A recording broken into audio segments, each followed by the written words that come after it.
नमस्कार, स्वागत आपका बिहार समाचार में। बिहार वालों के लिए बड़ी खबर है। बिहार सरकार ने बिहार की जनता के लिए आज कई बड़े ऐलान कर दिए हैं। आज कई योजनाओं की शुरुआत की गई। साथ ही बिहार में भारी बारिश का कहर देखने को मिल रहा है। मौसम विभाग ने आज भी कई जिलों में हाई अलर्ट जारी किया है। साथ ही बिहार में बाढ़ ने कहर मचा कर रख दिया है। तो आज की बिहार की बड़ी और महत्वपूर्ण खबरों पर बात करेंगे। इससे पहले आपसे एक छोटी सी अनुरोध है, कृपया वीडियो को एक प्यारा सा लाइक अवश्य कर दीजिएगा। आपका लाइक करना ही हमारी मेहनत का फल होता है। आखिर बिहार वालों का इस भयानक बारिश और बाढ़ में क्या होगा, ये ईश्वर ही जाने, खुदा ही जाने, गॉड ही जाने। देखिए, बिहार में एक तरफ तो बाढ़ ने कहर मचा कर रख दिया है, तो इधर बिहार में 72 घंटों तक अति भारी बारिश को लेकर अलर्ट जारी कर दिया। बिहार में अगले 3 दिनों तक खतरनाक वाली बारिश होने वाली है। बिहार की कई नदियां अपना रौद्र रूप दिखाना शुरू कर दिए हैं। बिहार की सभी बड़ी नदियां उफान पर है और नेपाल में भी भारी बारिश और बाढ़ का अलर्ट जारी कर दिया गया। तो इधर बिहार में भी लगातार बारिश हो रही है। बिहार में अगले 3 दिनों तक जिन जिलों में खतरनाक वाली बारिश होने वाली है वे जिले हैं पूर्वी चंपारण, पश्चिमी चंपारण, सिवान, सारण, गोपालगंज, सीतामढ़ी, मधुबनी, मुजफ्फरपुर, दरभंगा, वैशाली, शिवहर, समस्तीपुर, सुपौल, अररिया, किशनगंज, सहरसा, मधेपुरा, कटिहार, पूर्णिया, पटना, गया, नालंदा, जहानाबाद, शेखपुरा, लखीसराय, बेगूसराय, नवादा, भागलपुर, मुंगेर, जमुई, बांका और खगड़िया। इन जिलों में ऑरेंज अलर्ट तक जारी कर दिया गया है। ऑरेंज अलर्ट तब जारी होता है जब भारी से भी अति भारी बारिश की संभावना होती है। जबकि बिहार के बक्सर, भोजपुर, रोहतास, भभुआ, औरंगाबाद और अरवल में मध्यम दर्जे की बारिश को लेकर अलर्ट जारी किया गया है। किसानों के लिए बड़ी खबर है। पीएम किसान सम्मान निधि योजना में अब तक किसानों को प्रति वर्ष 6,000 रुपया की राशि मिलती है, जिसमें से किसानों को राशि 3 किस्तों में दिया जाता है। केंद्र सरकार के द्वारा हर एक 4 महीनों में किसानों के खाते में 2-2 हजार रुपये की राशि ट्रांसफर की जाती है। लेकिन किसानों के लिए अब बड़ी खुशखबरी है। अब किसानों को हर साल मिलेंगे 12,000 रुपए और प्रत्येक 4 महीने में जो 3 किस्त में राशि ट्रांसफर 2-2 हजार रुपए की होती है, वो अब 2,000 नहीं बल्कि 4-4 हजार रुपए किसानों के खाते में भेजे जाएंगे। और ये घोषणा की गई है मध्य प्रदेश की सरकार के द्वारा। देखिए, मध्य प्रदेश में मुख्यमंत्री शिवराज सिंह चौहान ने कहा है कि केंद्र सरकार किसानों को हर साल 6,000 रुपए की राशि देती है। अब मध्य प्रदेश की सरकार किसानों को अपने स्तर से एक्स्ट्रा 6,000 रुपए प्रति वर्ष देगी और इस तरह से किसानों को प्रति वर्ष 12,000 रुपए हासिल होंगे। यानी हर एक 4 महीने में 4-4 हजार रुपए की राशि किसानों को मिलेंगे। तो इस तरह से मध्य प्रदेश के किसानों को अब हर एक 4 महीनों में 4-4 हजार रुपए की राशि दी जाएगी। अब आप जनता से सवाल, क्या बिहार सरकार को भी किसानों के हित में ऐसा फैसला लेना चाहिए? क्या बिहार के किसानों को भी 4-4 हजार रुपए मिलना चाहिए? अपनी बात आप कमेंट में जरूर ही बताइएगा। बिहार एक कृषि प्रधान राज्य है। यहाँ के अधिकतर किसान खेती पर ही निर्भर रहते हैं। तो क्या बिहार के किसानों को भी 4-4 हजार रुपए की राशि मिलनी चाहिए? कमेंट में जरूर बताइएगा। बिहार में लगातार हो रही बारिश और नेपाल में बारिश के साथ आई बाढ़ ने बिहार में मुश्किलें बढ़ा दी है। बिहार की 1 दर्जन से भी ज्यादा नदियों में तेजी से बढ़ रहा है जलस्तर। हर सेकंड बिहार में खतरा बढ़ता जा रहा है। पिछले 48 घंटों में 8 नदियां लाल निशान को पार कर गई है। अचानक से आई बाढ़ के कारण लोग संभल भी नहीं सके। बिहार की अधिकांश नदियों में 3 से 9 मीटर तक बाढ़ का पानी ऊपर से बह रहा है। बिहार की लखनदेई, तिलावी, गंडक, कोसी, बागमती, भूतही बलान, कमला बलान, लालबकिया, महानंदा, घाघरा, परमान, बाया आदि नदियां खतरे के निशान से ऊपर बह रही है। अब तो पहाड़ी नदियों ने भी कहर मचाना शुरू कर दिया है। अब नदियों ने अपना रौद्र रूप दिखाना शुरू कर दिया है। जनता त्राहिमाम कर रही है। उत्तर बिहार के निचले इलाकों में रहने वाले लोग अपने घर द्वार को छोड़कर पलायन करने को मजबूर हो रहे हैं। बिहार के मधुबनी में कोसी नदी का पानी घुस गया है, जिससे कोसी नदी के निचले इलाकों में रहने वाले लोग पलायन करने को मजबूर हो रहे हैं। किसानों की फसलें डूब गई है। कोसी बराज से 4,25,000 क्यूसेक पानी छोड़े जाने के कारण मधुबनी की भी हालात खराब है। साथ ही मधुबनी से गुजरने वाली भूतही बलान नदी ने कहर मचाकर रख दिया है। पश्चिमी चंपारण में भी कई नदियों का जलस्तर बढ़ा हुआ है। बात बगहा की करें तो बगहा में गंडक नदी ने तबाही मचाकर रख दी, तो इधर सीतामढ़ी में भी बागमती नदी खतरे के निशान से ऊपर बह रही है। बागमती नदी शिवहर के भी कई इलाकों को डुबा चुके हैं। शिवहर के कई गांव जलमग्न हो गए। बागमती नदी का जलस्तर बढ़ने से मोतिहारी शिवहर का सड़क संपर्क भी बाधित हो गया है। साथ ही मुजफ्फरपुर में बागमती नदी रौद्र रूप दिखा रही है। साथ ही कोसी नदी का पानी सरायगढ़ भपटियाही प्रखंड के 2 दर्जन से भी अधिक गांवों को डुबा चुका है। अररिया के निचले इलाकों में भी पानी फैलने लगा है। अररिया में बकरा, नूना और परमान नदियों ने कहर मचाकर रख दिया।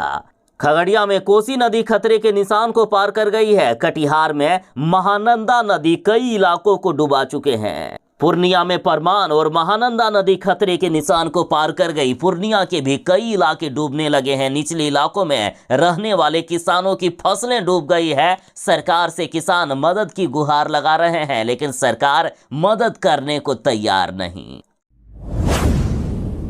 बिहार के गरीबों के लिए बड़ी सूचना है। देखिए, बिहार के गरीब जिनका जन धन खाता खुला है वे लोग जरा ध्यान दें। बिहार के 1,30,00,000 निष्क्रिय हो गए हैं जन धन खाते, और इसमें से 1936 करोड़ रुपए जमा हैं। और अब बैंक वाले खाता धारकों को ढूंढ रहे हैं। देखिए, राज्य के निष्क्रिय जन धन खाता धारकों को बैंक वाले ढूंढ रहे हैं कि आप अपने खातों को चालू करवा लें। साथ ही बैंक अभियान चलाकर निष्क्रिय खाता धारकों को ढूंढने के साथ ही उन्हें अब ये प्रोत्साहित कर रहा है, जागरूक कर रहा है कि आप लोग वेरिफिकेशन करवा लें। वेरिफिकेशन करवाने के बाद आपका खाता चालू हो जाएगा। खाते को सक्रिय करने के लिए आधार कार्ड और पैन कार्ड लगने वाला है। तो वैसे गरीब बिहार के जो लोग जन धन खाता रखे हुए हैं और ध्यान नहीं दे रहे हैं, या उन्होंने वेरिफिकेशन नहीं करवाया है और उनका खाता बंद हो गया है, तो वे लोग अपने खातों को जरूर ही चालू करवा लें।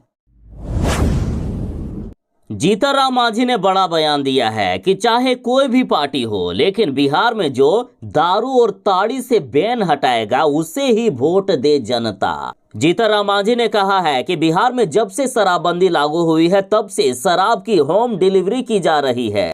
शराबबंदी से सिर्फ शराब माफियाओं, गुंडे मवालियों और भ्रष्ट नेताओं को फायदा हो रहा है, जबकि गरीब जनता मारी जा रही है। आज भले ही बिहार में कागजों पर शराब बंद है, लेकिन होम डिलीवरी हो रही है बिहार में शराब की। चाहे कोई भी शराबी हो, उन्हें आसानी से शराब मिल जाता है। और अब हमारी पार्टी लोगों के बीच जाएगी और घूम घूम कर गरीबों को ये बताएंगे कि जो भी पार्टी दारू, बालू और ताड़ी से प्रतिबंध हटाएगा उसी को आप वोट दीजिएगा। जीतन राम मांझी ने कहा है कि शराबबंदी के नाम पर 3.5 लाख मजदूर पकड़े गए हैं और अभी ये जेलों में बंद हैं, और कई गरीब जहरीली शराब पीकर मारे गए हैं। जबकि बिहार में भ्रष्ट नेता, गुंडे मवाली और शराब माफिया करोड़ों के मालिक हो गए। अतः चाहे जो भी पार्टी हो, चाहे महागठबंधन हो या एनडीए, आप लोग उन्हीं को वोट दीजिएगा जो शराबबंदी को हटाएगा, जो बिहार में शराब, दारू और बालू और ताड़ी से बैन हटाएगा, उसी को जनता वोट करें।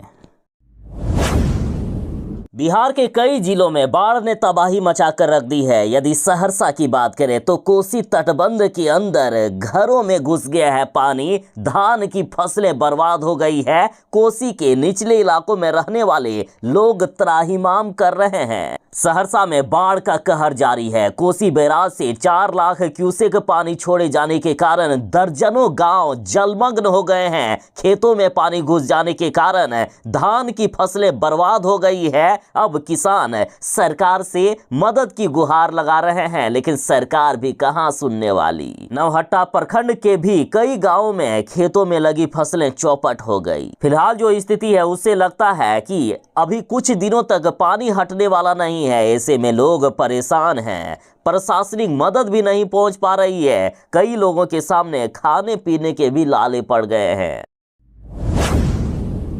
बिहार में जो 1,70,000 शिक्षकों की बहाली हो रही है, तो उसके रिजल्ट को लेकर अब बड़ी घोषणा कर दी गई है कि अगले माह ही रिजल्ट की घोषणा कर दी जाएगी। तो आखिर अगले माह कब तक आएगा रिजल्ट? तो देखिए, कहा गया है बीपीएससी की तरफ से 20 से 25 सितंबर के बीच रिजल्ट आ जाएगा। रिजल्ट का प्रकाशन कई चरणों में किया जाएगा, जैसे कि सबसे पहले कक्षा 11वीं 12वीं के लिए रिजल्ट प्रकाशित किया जाएगा। इसके बाद कक्षा 9वीं और 10वीं के लिए रिजल्ट आएगा। उसके बाद प्राइमरी टीचर के लिए रिजल्ट की घोषणा की जाएगी। साथ ही बीपीएससी के चेयरमैन ने कहा है कि बहुत ही जल्द 9वीं से 10वीं के सफल अभ्यर्थियों का दस्तावेज वेरिफिकेशन यानी डॉक्यूमेंट वेरिफिकेशन होगा, अतः इन्हें तैयार रहना है। साथ ही बीपीएससी के चेयरमैन ने कहा है कि शिक्षक भर्ती में सफल अभ्यर्थियों की पोस्टिंग से पहले उनकी ट्रेनिंग होगी। देखिए, कहा गया कि परीक्षा में सफल अभ्यर्थियों की पोस्टिंग से पहले उनकी ट्रेनिंग कराई जाएगी और इसके कारण शिक्षकों के योगदान देने में 4 से 6 महीने तक का समय लग सकता है। मतलब रिजल्ट तो अगले महीने आ सकते हैं, लेकिन आपको जब तक नौकरी मिलेगी उसमें से 4 से 6 महीने तक का वक्त लग सकता है। बिहार की अन्य नदियों के साथ अब गंगा नदी बिहार में तबाही मचाने वाली है। मुख्यमंत्री नीतीश कुमार भी चिंतित हैं। मुख्यमंत्री नीतीश कुमार ने सड़क मार्ग से गंगा घाटों का निरीक्षण किया, साथ ही कई अफसरों को दिशा निर्देश भी दिए हैं। देखिए, पटना में सीएम नीतीश कुमार ने पैदल ही पुल पर चलकर गंगा के घाटों का निरीक्षण किया है। गंगा की बढ़ती धारा ने खतरे की घंटी बजा दी है। मुख्यमंत्री नीतीश कुमार भी काफी चिंतित हैं। बिहार में जिस तरह से अचानक से बाढ़ आ गया है, बिहार की 1 दर्जन से भी ज्यादा नदियां उफना गई है और कई इलाकों में बाढ़ ने तबाही मचा कर रख दी है। उत्तर बिहार के अधिकांश जिले डूबने लगे हैं, तो इधर पटना में भी बाढ़ के खतरे के बीच मुख्यमंत्री नीतीश कुमार ने खुद पुल पर चलकर स्थिति का जायजा लिया। साथ ही मुख्यमंत्री जी ने अधिकारियों को पूरी तरह से अलर्ट रहने के लिए और सारी तैयारियां पूर्ण रखने का निर्देश दिया है। मुख्यमंत्री जी ने कहा कि जहां भी गंगा नदी के किनारे घनी आबादी है, वहां चौकसी और विशेष निगरानी रखें ताकि लोगों को बचाया जा सके। जिस तरह से बिहार में बारिश हो रही है और नेपाल द्वारा लगातार पानी छोड़ा ही जा रहा है, तो गंगा नदी भी कभी भी खतरे के निशान को पार कर सकती है और एक बड़े क्षेत्र में तबाही ला सकती है।